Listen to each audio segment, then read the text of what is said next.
for a walk.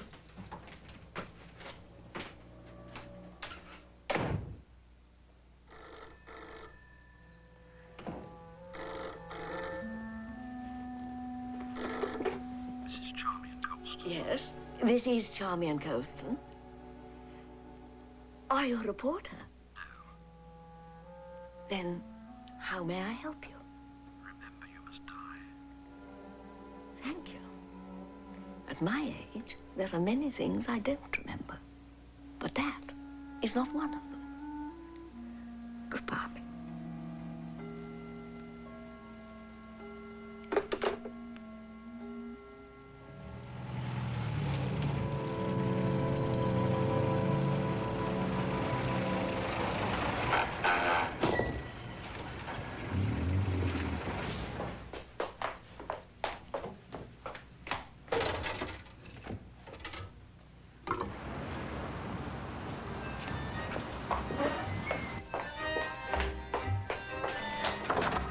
It's you.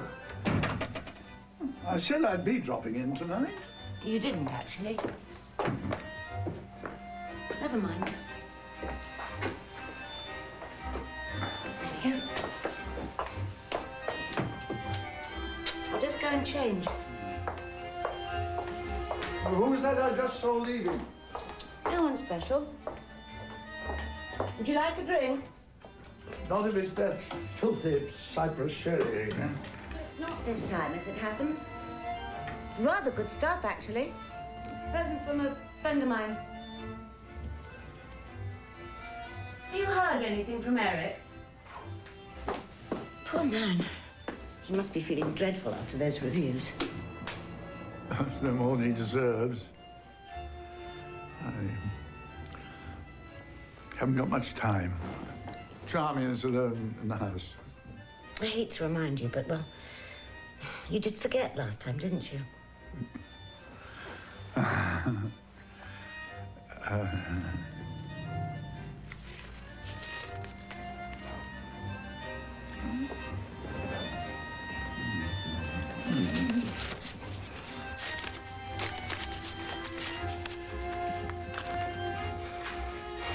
The cost of living these days.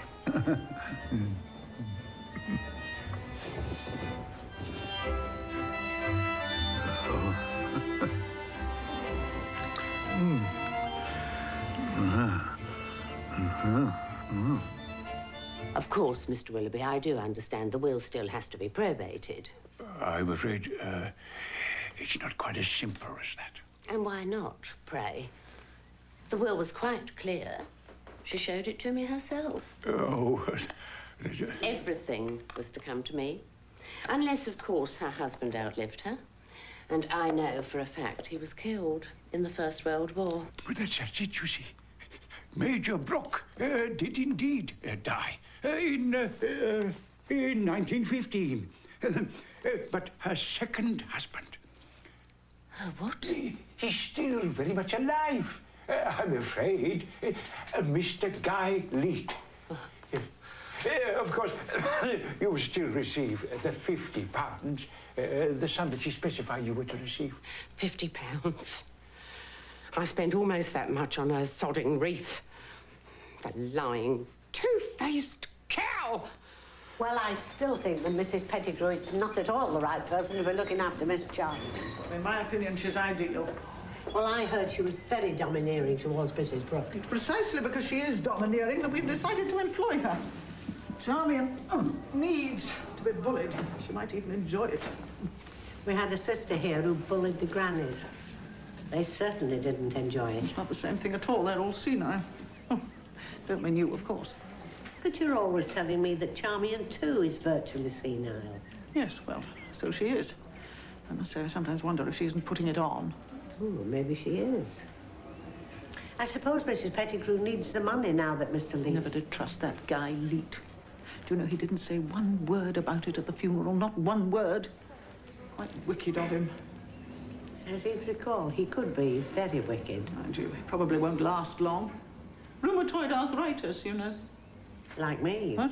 Oh, yes, well, I'm sorry, Taylor, but, well, it's best to face facts. It's a bit like wartime, really.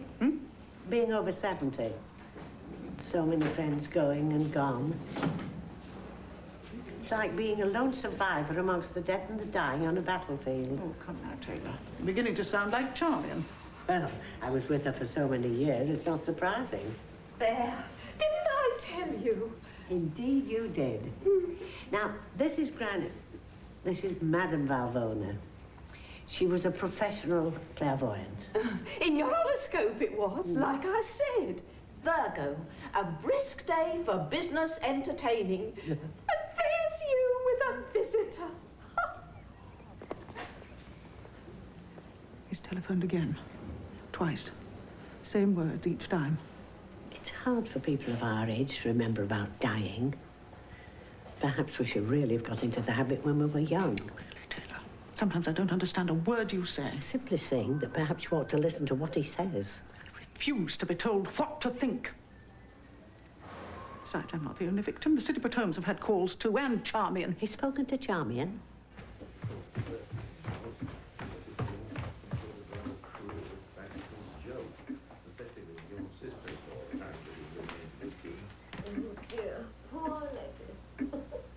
I think it was hearing that this man telephoned you that really worried Jean.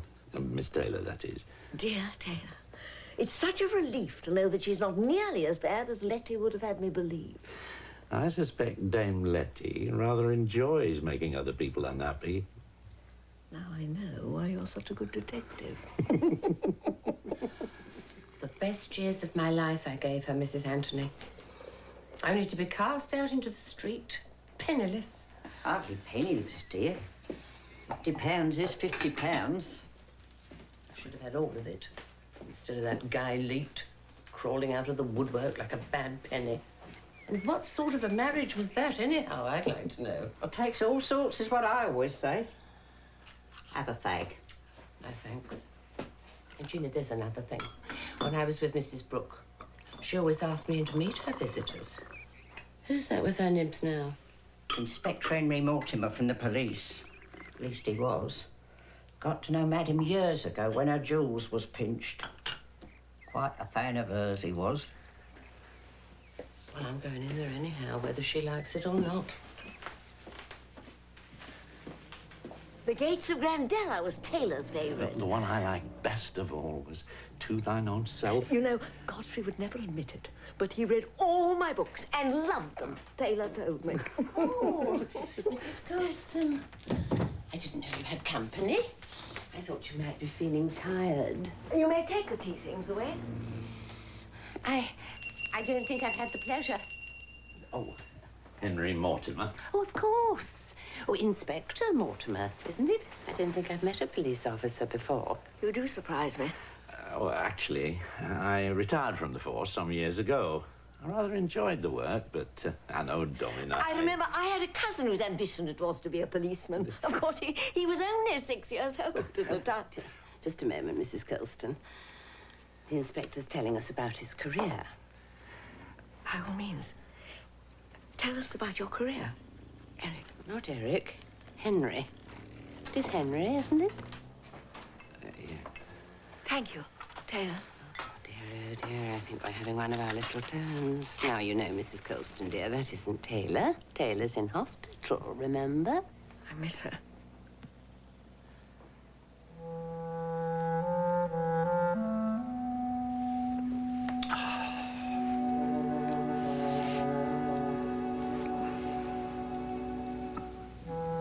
Please, Mrs. Pettigrew. You're hurting me. Oh, what you need is a nanny. I am not a nanny. Oh, dear.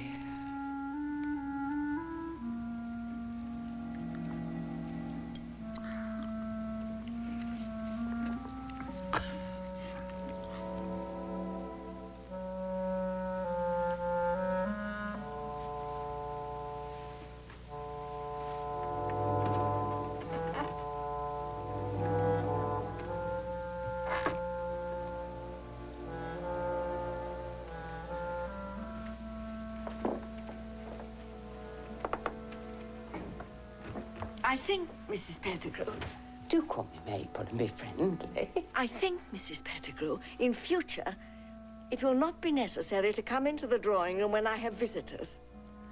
Unless I ring for you. Night.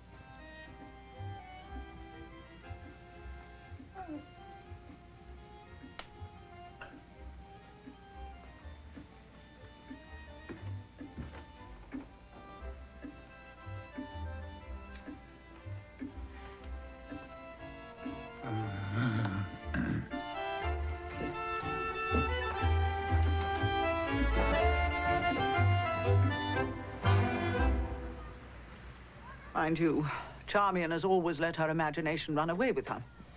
So you don't believe she ever did receive a phone call? I'm only saying she doesn't like to be left out of the limelight. Well, as to that, I don't think she needs to worry, do you? I believe her books are enjoying quite a renaissance. You post, Mum. In any case, there have also been other victims. Your friend Tempest Sidebottom. Sidney Batome. And her brother, and I believe the late Lisa Broad. Please do get to the point, Inspector. I'm a busy woman. And I, alas, am no longer actually an inspector. The point is, Dame Letty, that the caller appears to confine his activities to your immediate circle, which could indicate that he may be, well, one of you. Nonsense.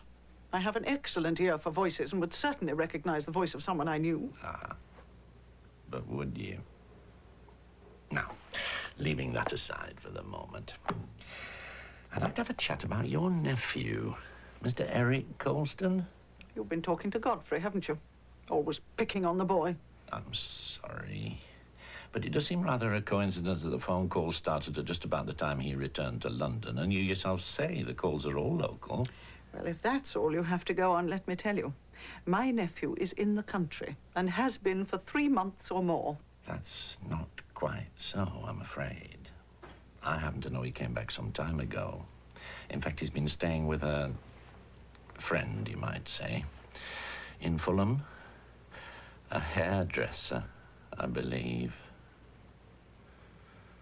Ah, Marion May died yesterday at her home in Knightsbridge on the eve of her 92nd birthday. I remember her. A Gaiety girl, wasn't she? You're in good form this morning. Mustn't forget our pills. I've already had my pills and my morning tea, don't you remember? There's nothing wrong with my memory. She did well for herself. Married twice and made money both times.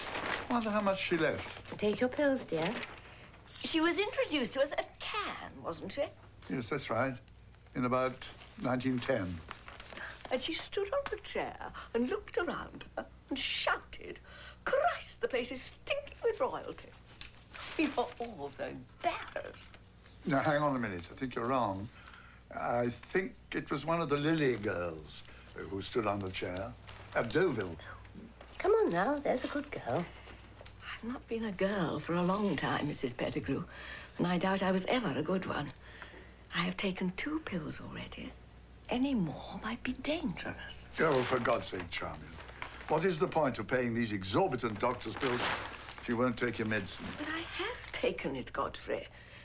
And I refuse to be poisoned in my own house. Poisoned? Oh, really?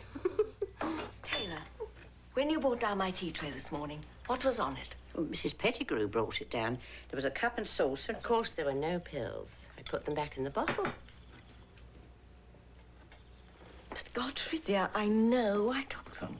I really don't wish to take any more. Oh, well, if that's the way you feel. I can only say that it makes life damn difficult for the rest of us if you go on like that.